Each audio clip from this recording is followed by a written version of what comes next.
వరంగల్. నేను మీ తాటిపాముల రాజ్యలక్ష్మి. ఈరోజు వార్తల్లోని ముఖ్యాంశాలు. హైదరాబాద్ గల్ఫ్ దేశాల్లో చిక్కుకున్న భారతీయుల భద్రత కోసం కేంద్రం తక్షణ చర్యలు తీసుకోవాలి. తెలంగాణ సీఎం రేవంత్ రెడ్డి. సమాచార లోపంతోనే శారద పీఠం భూములపై గందరగోళం. పీఠం అభివృద్ధి, ఆధ్యాత్మిక కార్యక్రమాలకు అండగా ప్రభుత్వం. మంత్రి శ్రీధర్ బాబు. లోన్ యాప్ బెదిరింపులకు ఒకరి ఆత్మహత్య. కుటుంబ కలహాలతో వివాహిత ఆత్మహత్య. నకిలీ వాహన బీమా పాలసీలు తయారు చేసి ప్రజలను మోసం చేస్తున్న ముఠా అరెస్ట్. వరంగల్ పునరుద్ధరించిన పోలీస్ అతిథి గృహాన్ని ప్రారంభించిన డీజీపీ. హనుమకొండ గాదే ఇన్నయ్య తండ్రి సల్మాన్ రెడ్డి కన్నుమూత.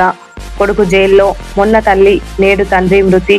2 రోజులు చాలవు, వారం రోజుల పెరోల్ ఇవ్వండి. పెరోల్ కోసం ఇన్నయ్య పోరాటం. ఏటూరు నాగారం కళ్యాణలక్ష్మి షాదీ ముబారక్ చెక్కులు పంపిణీ చేసిన మంత్రి సీతక్క. నారాయణపేట జిల్లా వ్యాప్తంగా 30 పోలీస్ యాక్ట్ అమలు. SP doctor Vineeth IPS. Narsampet మురికివాడలు లేని నర్సంపేట మా లక్ష్యం. పద్మశాలి సంఘం అభినందన సభలో పాల్గొన్న చైర్పర్సన్ పెండం శ్రీ లక్ష్మీ రామానంద్. చెన్నారావుపేట టోగర్ విజయపాల్ రెడ్డి చిత్రపటానికి పూలమాల వేసి నివాళులర్పించిన మాజీ ఎంపీపీ మరియు సర్పంచ్. వేములవాడ అభివృద్ధికి నిరంతరం కృషి చేస్తా 2వ వార్డు కౌన్సిలర్ ఏనుగు జ్యోతి తిరుపతి రెడ్డి. నూతన కౌన్సిలర్ దంపతులకు రజకా గౌడ్ సంఘాల ఆధ్వర్యంలో ఘన సన్మానం. విలీన గ్రామాల్లో మౌలిక వసతుల కల్పనకు పెద్దపీట కౌన్సిలర్ హామీ. మంగపేట తెలంగాణ రాష్ట్ర సాధన ఉద్యమకారుల అత్యవసర సమావేశం. పెద్దపల్లి జిల్లాలో శ్రీ సత్యసాయి అఖండ ప్రేమజ్యోతి యాత్ర. కల్వచెర్లలో మంగళహారతులతో ఘన స్వాగతానికి ఏర్పాట్లు. కల్వచెర్ల సత్యసాయి భజన మండలి కన్వీనర్ నూక రమేష్. రాజన్న సిరిసిల్ల జిల్లా పరిధిలో పోలీస్ యాక్ట్ అమలు. జిల్లా ఎస్పీ మహేష్ బిగితే. జగిత్యాల మహిళా పోలీస్ సిబ్బందికి ఫ్రీ హెల్త్ క్యాంప్.